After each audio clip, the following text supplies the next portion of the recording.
Привет, друзья! Меня зовут Туяра, я родом из Якутска, из республики Саха. И с 2021 года мы живем с 4 детьми и супругом на чемоданах. Мы за это время поменяли и разные города, и страну, и в настоящее время мы живем в Казахстане. И недавно, чисто из любопытства, я посчитала, вот с 2021 года мы жили в 44 местах. Это останавливались и на сутки, и с учетом гостиниц, и в среднем мы живем в одном месте, в одном доме где-то максимум 6 месяцев. Самая короткая, ну, это сутки, наверное. Вот. Интересная статистика такая случилась. И за это время, конечно, у нас большой опыт переездов и адаптаций. И весь этот опыт я собрала и хочу с вами поделиться в моих видео. Заходите, подписывайтесь, оставляйте комментарии, будем обсуждать все это. Итак, поехали. Сегодняшнее видео будет называться «Адаптация к новым реалиям» или «Как не сойти с ума в эмиграции». И несколько пунктов, которые существенно как-то могут вам помочь. И они когда-то мне очень сильно помогли. Я много читала, искала информацию об этом и какую-то часть себе применила. И это у меня принес какие-то результаты. И то, что все это сработало, я решила с вами сегодня поделиться. Всего 9 пунктов о том, как легко адаптироваться и не сойти с ума. Итак, первый пункт. Я стала больше заботиться о себе. Забота о себе, о своем внешнем виде, о своем здоровье стала основой того, чтобы я могла двигаться дальше. Есть такая история, именно во времена Второй мировой войны женщины, конечно же, переживали ужасное состояние, и они начали пользоваться помадой. И красная помада, она стала символом том, что вот женщины, несмотря ни на что, остаются женщинами, красивыми. И всегда в любой ситуации хочется быть красивой. И красная помада, вообще помада стала символом именно заботы о себе во времена Второй мировой войны. И я спустя только через полгода, когда я уже окончательно приняла тот факт, что я в эмиграции, решила купить себе помаду. Это действительно сработало чудесным образом.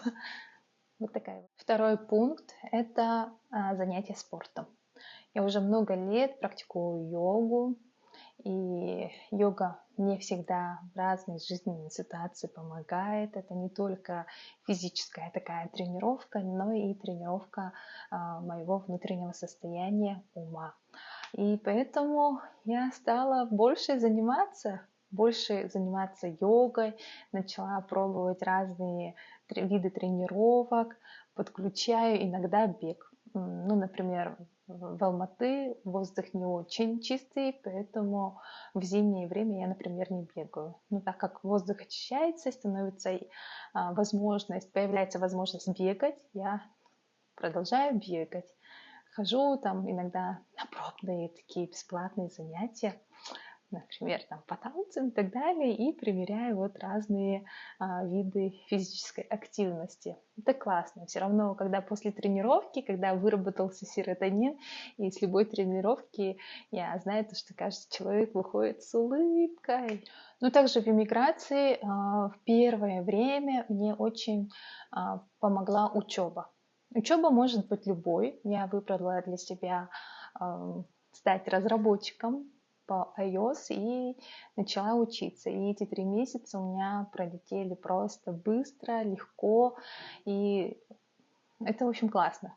Да, лучше изучать язык, новое направление или что-то новое. Поэтому, если есть возможность учиться, то лучше этим воспользоваться. Возможно, для кого-то, для современного человека сложный пункт будет это найти новое хобби или новую какую-то традицию, которую вы будете прям постоянно заниматься этим. Любое хобби. Это может быть даже спорт стать каким-то хобби, даже шашки, шахматы или вязание может быть. Все, что вот требует усердия и помогает переключить свое внимание. Хобби, руки заняты, голова занята и нет времени на переживания. И да, и новое место – это же тоже возможность что-то новое попробовать для себя. Или же у вас появится традиция каждый вечер там перед сном прогуливаться по полчаса. Это может быть хобби? Ну, возможно, да. Почему нет? Я и раньше считала себя человеком читающим, но именно к чтению я подошла очень серьезно с 2023 года. Себе прям поставила программу, цель читать, читать и читать. И не просто читать, я совместила полезное с приятным, читаю именно на английском. И за эти 2 года я перечитала очень много книг на английском языке. Это могут быть маленькие какие-то детские сказки, и чтение вообще отлично помогает мне отвлекаться и не заниматься скроллингом в социальных сетях, например, это не есть хорошо. Поэтому я много читаю, и чтение мне помогает развиваться, узнавать что-то новое, изучать тем более язык. Я теперь не боюсь, например, текста. Я вот думаю об этом, записать отдельное видео о том, как я изучаю английский язык через чтение. Ну, еще один такой пункт в иммиграции или до иммиграции, если у вас есть такая возможность, до, во время и после иммиграции все-таки обратиться к специалистам, пройти какой-то курс или терапию у психологов, потому что любая смена обстановки, места, она бывает очень сложной. Никто прям не будет, наверное, большинство людей очень сложно переносит перемены, даже если это будет переезд в другой район, в другую квартиру, в другой город, тем более в другую страну, это очень большой стресс и ментальная нагрузка. Поэтому, если вдруг есть возможность, то лучше обратиться к специалистам и поговорить, и поплакать, и выплакаться, или поделиться своими страхами, потому что у людей, тем более в наше время, очень много внезапных, например, решений о переезде. Ну, скорее всего, это приятный такой пункт будет. Нужно знакомиться с людьми. В новом месте, если даже вы не станете друзьями, если только даже на уровне приятельских отношений, то нужно как-то попробовать завести новые отношения, новые знакомства.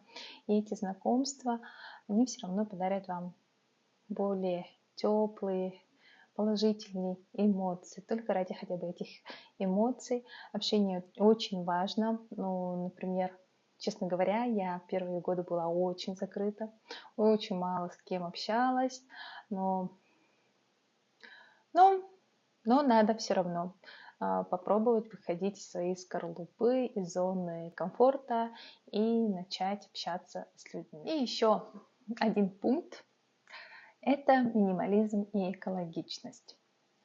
Это будет касаться не только физических вещей, но и виртуальных. Ну, например, подписки какие-то, может быть, информационное поле тоже надо менять, переходить на то, что больше вызывает радости, а не грусти.